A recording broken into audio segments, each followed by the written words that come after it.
İmişlidə bir ailənin 3 üzvü dəm qazından boğularaq ölüb. Faciə nəticəsində ana Mehriban Azadova, həmçinin azyaşlı övladları Məhəmməd Azadov və Fatimə Azadova vəfat ediblər. Bəhramtəpə kənd sakini 1989-cu il təvəllüdlü ata Vasif Azadov isə rayon xəstəxanasının reanimasiya şöbəsinə yerləşdirilib. Ona qazdan zəhərlənmə diaqnozu təyin edilib. Vəziyyəti orta ağır qiymətləndirilir. Uşağın atası zəng eləyib bugün. Telefonu açan olmayıb.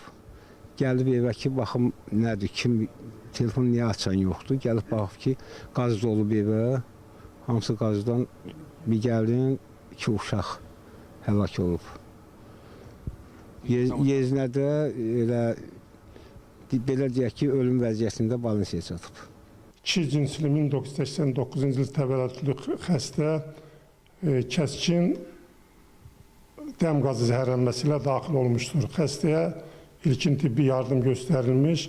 Xəstənin vəziyyəti ağır olduğu üçün sonraki intensiv müalicə üçün reanimasiya və intensiv terapiya şöbəsində yerləşdirilmişdir.